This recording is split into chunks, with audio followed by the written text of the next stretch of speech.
But okay, let's get into the history side of it then, because okay, so I know that the Pope is the Pontifex Maximus, one of the old Roman titles, and I know that the Pontifex Maximus in like the year 0 was this pagan dude who was like sacrificing bulls and throwing chicken bones and keeping the Roman calendar and stuff like that.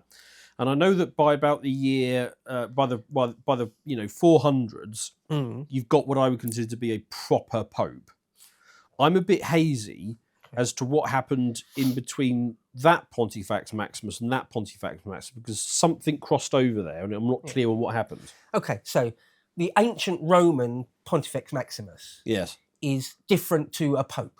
The fact that it is one of the Pope's titles. Well, yeah, but only since like the 15th century. Oh, really? Yeah. Okay, so that wasn't continuous to be chief pontiff, to be the vicar of Christ. There's all different names you could call the Pope. Yes. And since about, I think, the 15th century, they decided to start using that. So the idea of a pagan, ancient Roman Pontifex Maximus is a different thing to a pope, even though a pope can and does call himself chief pontiff. So the ancient Roman Pontifex Maximus is the chief priest. Yes. The chief priest. But it was an office, usually for life, just like any other, like being a consul or a praetor or something like that. And you could bribe yourself into that. I mean, Julius Caesar was Pontifex Maximus.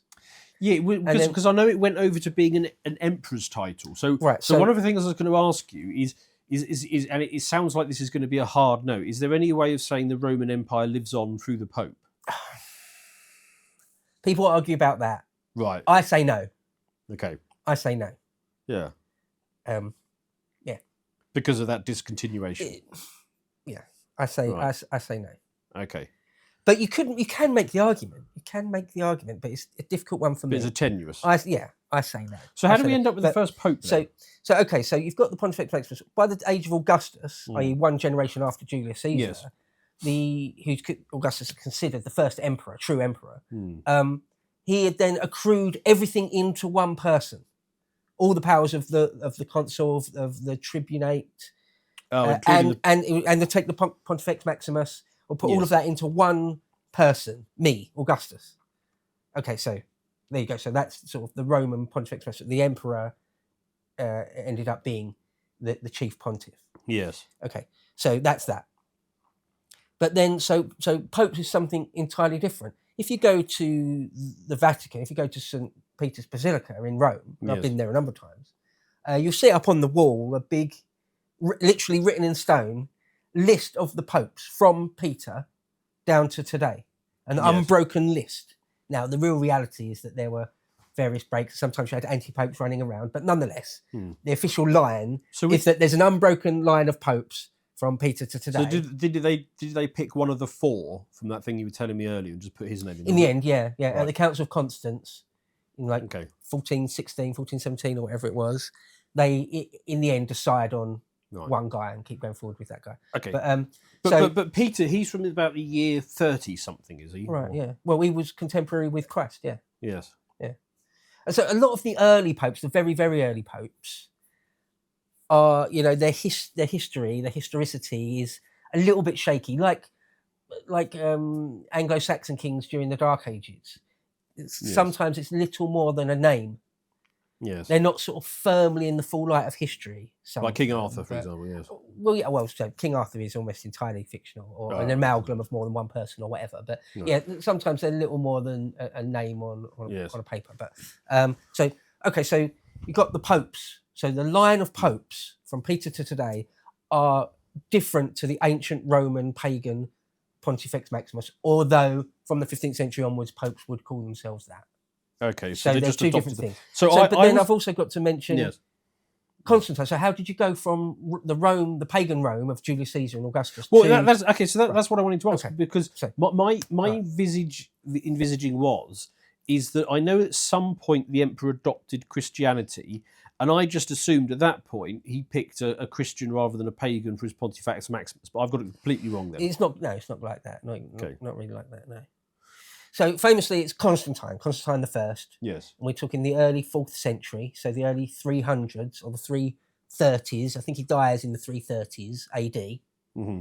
But it's not it's much more complicated than that. So I mean, after that, you've got the age of Julian, the Emperor Julian, Julian the Apostate. Being an apostate means you've renounced the faith. So Julian the Apostate. Which faith did he renounce? Christianity or paganism? Yeah. He went back to paganism. He's after Constantine, and he goes back to paganism. So Catholics call him an apostate, or Christians call him an apostate, because he took them back to paganism. But then they reverted back to Christianity. Oh, okay. So there's a bit of a back and forth, bit of a seesaw, but not much of one, really. Yes. I mean, Julian the Apostate, you could see as a bit of a blip from the Christian point of view. But no, the story of how you go from the age of Christ or the age of Peter to Constantine.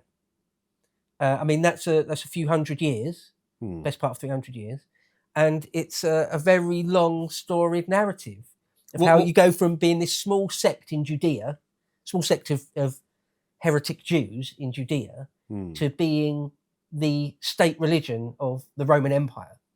Well, it's a long and storied thing. I mean, it was, I suppose, a very, very, very short summary of it is that it became fashionable. So even in the age of Nero does a massive persecution of Christians. Some blamed the Great Fire of Rome that happened during Nero's reign on the Christians. Tacitus explicitly says what made it popular? Well, it just became, like anything else, really. It just became the rich and famous, the rich and powerful people. It was like an avant-garde, edgy thing, and then it makes the mainstream, and then it blows up. So I thought that they were sort of putting Christians to death in the Colosseum. Well, no, yeah, to begin with, right? Yeah. But that's in the earlier bit, and then they get bored of that, and the rich people who want to be a bit edgy, they think, okay, let's do this Christian stuff. So like it's like sort of an underground cult, right? A type of cult among many in the Roman world in the 1st, 2nd century AD. Well, it was like a mystery cult. It was one of the mystery cults, like Mithraism. What were some of the other ones then? Like Mithraism. Mithraism. Yeah, there's a god called Mithras. Right. Which was, or there's loads of them. There's like the cult of Isis, an Egyptian cult. Oh, right. And sometimes, depending on the Roman emperor, sometimes they sort of turn a blind eye to it. Sometimes they like try and stamp it out. Right. Like Judaism, for example, sometimes it was sort of allowed. You're sort of freely allowed to be Jewish in Rome, and other times, and like maybe Titus or Hadrian, they'd persecute you. Right. So you go ups and downs, peaks and troughs in their favourability within Rome. But at a certain point, it becomes kind of fashionable, and the persecutions tail off. So you're not going to be absolutely arrested. So in the Roman period, the 1st, 2nd century AD, the Romans would say things like, "Look, you're allowed to be a Christian, but you must also at least pay lip service to the cult of the Roman emperor." And particularly Christians and Jews would say, "No, we can't do that. There's one God. We can't." On, right? But no. I render unto Caesar what is Caesar's. I mean, well, why can't you do that? Well, because the early Christian martyrs refused to. They say, no, there is one God, and there's Jesus, and there's one word. Okay. And we can't worship Caesar, the Roman emperor, whoever he is. Okay, fair enough. We can't. And the Romans quite often, very often in fact, if you believe people like Zosimus or Tertullian or whoever, or Edward Gibbon, quite often the Roman authorities will say, look, just throw us a bone here, just pretend. You don't even actually have to really believe it in your heart. Just say it. Just sign this bit of paper. We don't care if you really believe it. We don't want to throw you to the lions. But we'll have to. And they were like, no, I'd rather be a martyr. No, martyr me then. They get really hard line about it. Well, I was going to say that's the Roman Empire negotiating from a position of weakness, coming it across like that. Often, but if they were dealing with absolute headbangers like that, who are like, yeah, no, I'm not going to even lie to you in order to avoid being eaten by a lion. I mean, I would lie to avoid being eaten by a lion. Most people would. Yeah. Most people would. But, I mean, so the stories, the myths around the early Christian martyrs, perhaps they've been exaggerated in the century since. Perhaps they weren't quite as suicidally brave as that, but nonetheless. Well, So anyway, given that the histories would have been written by Christians, exactly, yes, exactly. So over the course of a couple of centuries, 3 odd centuries, the persecutions get less and less. Again, peaks and troughs, depending on the emperor, how he felt about it. But the persecutions become less and less. Christianity becomes more and more accepted. It's like, it's like anything. It's like, oh, there's some weird black sheep of the family who's a Christian. And over the generations, it's like, no, more and more of us are now Christians. It's still like a weird freak cult, but it's allowed to more and more, like a snowball, just more and more people, it's accepted. And then to the point where there's just open churches and things. And then there'll be a certain, like anything, I suppose, there's sort of a certain tipping point where it's sort of completely freely allowed and accepted. I mean, why does Christianity or Islam, let's say, why out of all the religions that have been started, that could have existed, that could have survived to the modern day, why is it those? Well, it's a great question. You can write whole books about that. And people argue about why have those ones thrived and survived and others haven't. Well, it's a great question. And again, you could write a PhD about that. You could have 10 PhDs that come to 10 different conclusions about that. But for whatever reason. What do you think?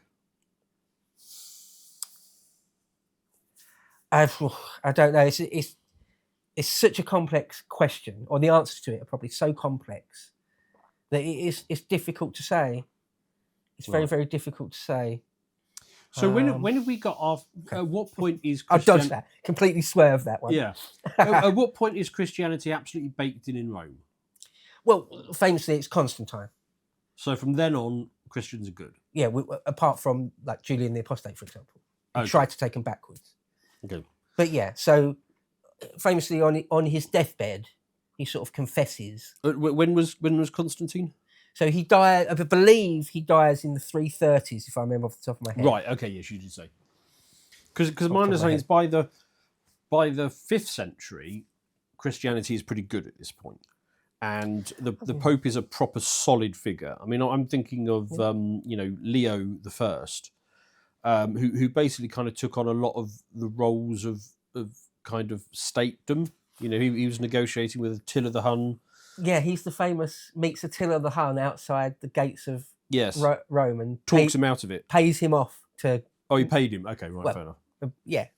Right. Yeah. To a combination of threats and bribes and anything he could really to make Attila's hordes. But I mean, at that point, he's kind of acting as the man.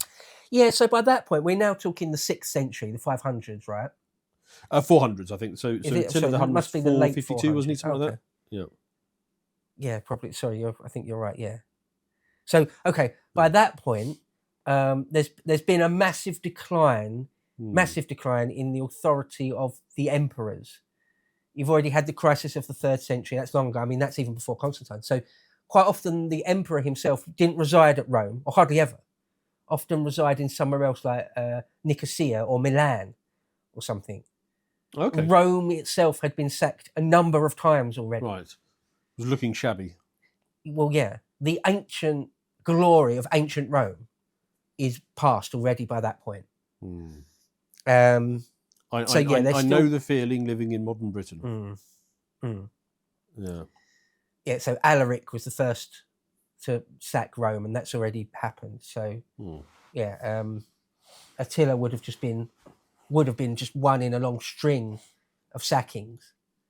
But yeah, so the authority of the emperors in Rome itself, particularly, is sort of long gone. Whereas the Pope, he's going up at this point. So I think, jump to another Leo III. He crowns Charlemagne. Right. So you're now talking 800. Yes. The year 800, famously. Yeah. Yeah. Is it New Year's Day or Christmas Day? I can't remember. In the year 800. Yeah. So Leo III is an interesting one. He was a lot of these popes, pre-modern popes. They're just not what modern popes are like. They're completely different beast. Completely different Explain animal. That to me. What does that mean? Well, because what I mean is that popes nowadays are sort of modern. It sounds really obvious to say it out loud, but sort of modern civilized people. Right. But some popes in the past are wild men. Yeah. They're like Dark Age kings. They're essentially temporal warlords in some ways, and like crazy gamblers, like pirates. So like, hang on, what? Yeah, one of the medieval popes was accused of being a pirate before he became pope. Was he? And probably, yeah. And his brother certainly was. Oh, right. So this Leo the Third, yeah, he was playing a crazy roller coaster game of power and politics, and nearly got himself blinded and his tongue cut out, and he was exiled and then came back, and crazy roller coaster life of. But he was politics. Playing a high stakes game. And he realised that he needed Charlemagne, because Charlemagne was the undisputed secular OG of Europe. He was basically the king of both what became Germany and France. And Leo III's position was extremely weak and shaky. But he realises, if I can team up with Charlemagne, then we can both. That's it, because I perceived that as Leo crowned Charlemagne as emperor, and I perceived that as the Pope saying, "Well, look, emperors rule by the grace of God, but the Pope is the one who's dispensing that grace. That is it, and therefore he's putting himself basically above emperors." Yep, absolutely. He bit off a big chunk. Did Leo III? But Charlemagne went for it. Well, he was probably duped into it. So this is a classic. Scene from history. Is that Charlemagne is the most powerful man in Western Europe. Yes, by a long way. There'd been no. We're talking the year 800. There'd been no Roman emperors for a couple of hundred years. None at all. And they decided, various power factions around Charlemagne and around the Pope decided, why don't we make Charlemagne Roman emperor or king of Rome? Why don't we do that? And they had to sort of, again, if you believe the accounts, they had to sort of convince Charlemagne to do this. And so when it came to and in the end they convinced him to do it. But I mean, he was already total boss man, so he could have been king of whatever he wanted at this point. Yeah. But they decided that's a nice title. Okay. And so when it came to the actual ceremony, the actual physical, sort of coronation, it wouldn't have been called that, but effectively a coronation. The story goes that Pope Leo III sort of literally out of nowhere from under his robes pulls out the diadem, the crown, and puts it on, and himself puts it on Charlemagne's head. And apparently Charlemagne didn't see that coming. He hadn't been told that's what he was going to do or anything. And so if that's true, if that account is how it played out, a bit of a chancer then, isn't he? Big time. He's a gambler, a crazy man, wild man. And Pope. And yeah. If you would like to see the full version of this premium video, please head over to lotuseaters.com and subscribe to gain full access to all of our premium content.